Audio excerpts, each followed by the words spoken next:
Hello everyone.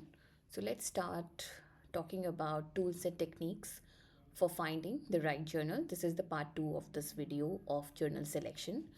So first of all, we have to understand this aspect that the journal finder tools are available in the space nowadays, which can help us in finding the right journal for ourselves. So these tools allow us to put in the abstract in the system, and they can advise you some journals, and on the basis of that you can just squeeze out. So on the basis of the keywords which are coming in your abstract, in your title, that will suggest you the most suitable journals for your article. And then you can just go individually on every journal's page and check that wherein the scope and impact factor are aligning with your expectations. So for example, the journal finder tools for elsewhere is Elsewhere Journal Finder. We are going to discuss all the tools in details, and I'm going to show how it functions in some time. But let's understand this first. Then comes the citation analysis tools. Citation analysis tools such as Web of Science, Scopus, all these databases provides the citation counts, the H index, and the other matrices of the journals in the particular field. So this can be helpful in selecting the right journal for ourselves. Okay, so basically the Scopus database, Web of Science, and if we have the Google Scholar account, we do have the H index and I indexes, which indicates uh, our citation count as in researcher, but the Web of Science and Scopus also provides that, so we can just refer to that as well, though this is not that much relevant. But if we want, and we if we are so much emphasizing on citation, we can do that.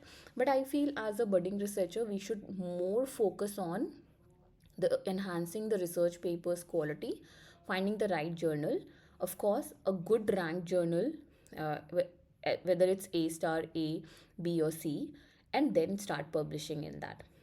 The third is the social media and academic networking sites, because the moment your paper is on air, these roles comes in.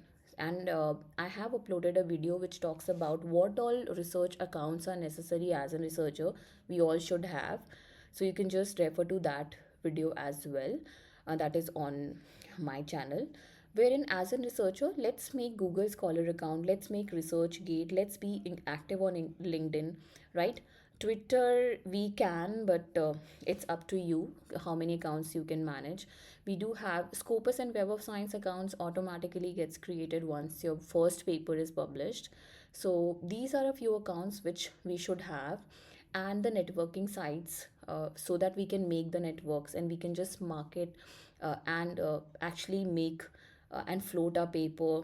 And I think we can enhance the visibility of our research paper via this.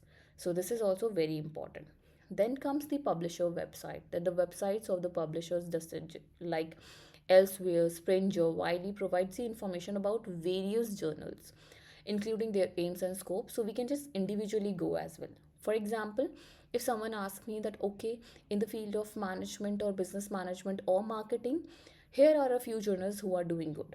Okay, so let's say a professor or a very renowned person tells me a few names of the journal, I will individually go to each and journal page, and then discuss about what is the aim and scope of the journal, what is the indexing, and then further what are the author guidelines. And wherever my alignment goes and the more alignment happens, I will prefer that journal, right? So this is how the tools and techniques helps us in finding out the right journal.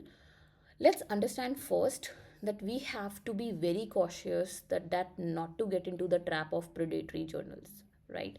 So there are so many journals out there who are who are actually, you know creating a predatory space. For example, avoid searching the journal names by at the Google directly. You may go to Scopus database and select the journal, and go to the journal homepage via that. You can also do it via Simago journal ranking database, and then going to the journal's homepage via that. Because you will find that what's the problem with going via the Google, we have to check it that sometimes the predatory journals copy the other journals, almost copy the other journal's name, who is a very well renowned journal, and then they just pretend that they are that journal, but exactly they are not, right? Though there are so many red flags that says that this is not, but eventually you will develop that. But as a budding researcher, let's not get into the trap of getting uh, you know uh, or not, because of the unawareness, getting into the trap of predatory journals. So let's be very mindful about that. So let's focus only index journals. Simago journal ranking, we can refer to that. We can also refer to ABDC ranking list, that is also available. You can download that. If you need some help with that, I can share that with you as well. Then peer reviewed journal, they should be peer reviewed journal. It should not happen that they are saying that okay, in 2 days we will publish your paper. Remember, peer review is a very time taking process. Sometimes it takes more than a year as well.